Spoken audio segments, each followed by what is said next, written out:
we'll keep it pushing. Definitely don't want to spend too much time on that fight. But on this next fight, man, this next fight was a really fun way to kind of start ramping up Dude, the action for the card. such a fun fight. Like, shout out Sand Springs, stand up Sand Springs. That Yeah, was they a shouted out. tight fight. That was, man. We got Jimmy Flick coming out of our, home state of Oklahoma. You got to love those Oklahoma guys. I actually had the, DM back and forth with Jimmy Flick a little bit. I want to try to get him on Drip. We'll talk one of these days. I feel like that could be a possibility. And, Yes, sir, bro. and Please. yeah, so shout out Jimmy Flick. Shout out Oklahoma. He's fighting out of Tulsa. Anybody that's from Oklahoma knows that there is kind of that like East Side versus West Side rivalry between like Oklahoma City area and Tulsa area. But we'll still give you your flowers. We'll still give you your love, even though you're from Sand Springs, repping Oklahoma. And yeah, he was the minus 160 favorite, which I was a little surprised at. Me too. He was the favorite. I thought Durden, just from a pure betting perspective this week, had really good value at the plus 140 because I honestly thought this could be a pick'em / Durden to be the favorite. Me too. Honestly, like I'll love the Jimmy, but just and the fight's been rescheduled a couple of times, but that was due to Durden's fault. He had like an eye infection, so maybe the eye infection. Yeah, pink eye. Stop eating ass, Durden. But, dirty Durden. Dirty Durden, been a little too dirty. Yeah, but maybe that's why the betting was in Flick's offer, or obviously the Vegas saw it taking place how it took place. But yeah, Durden plus 140 underdog. They're fighting at flyweight 125.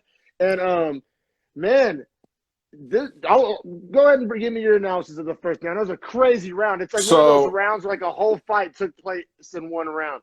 Yeah, and I mean, it took place in 3 total minutes even, not even like the entirety of the first. I mean, I think 3 minutes, 20 seconds is the official runtime of this fight. But essentially, Durden comes out, looks more crisp on the feet, immediately takes Flick's back somehow, which was like, yeah, I was really surprised by that. Yeah, and then Jimmy Flick is able to essentially kind of work out of the position, get back to standing. They separate. And then they're kind of striking, and Durden's just piecing him up, bro. Yeah, Did you think Flick had anything for him on the feet? No, like I legitimately thought that like Flick was pretty like No, there's nothing to his game other than his jiu-jitsu. Like everything is rudimentary except for his jiu-jitsu, which is exceptional. He kind of reminds me of Chase Hooper, who we covered last week. Yeah. He reminds me a lot of Chase Hooper. That's not necessarily a diss. They just both have a very similar skill set and very similar deficiencies and very obvious deficiencies. But, yeah, needless to say, Durden was piecing him up on the feet to the point where, I'm sure that the Flick bettors that bet the minus 160 were sweating because he was getting pieced up. And then he just flies, he jumps and does this flying triangle where he like jumps up onto him. Threw a kick and got it caught and then just jumped the whole rest of his body up onto his neck. It was crazy. It was like some Spider-Man shit. He was like hanging upside down on his neck. Dude, so fluid and so athletic. Just like Chase Hooper, how we were saying, like, whenever he's, striking and standing, he looks unathletic as fuck. But then he does this, obviously takes a ton of athleticism, like jiu-jitsu move. And in Hooper's case, it was the Imanari roll. And then in this week on Flick, it was the flying triangle. But yeah, just super athletic moves. Like, you can't pull those moves off if you're not an athlete, but just different kind of athleticism, different type of skill set. Crazy high-level finish as well because, like, he throws it up. But not only does he throw it up, he gets it locked in probably 6-7 seconds and then starts sliding his leg down to the back of the neck to like kind of create that like guillotine of pressure, right?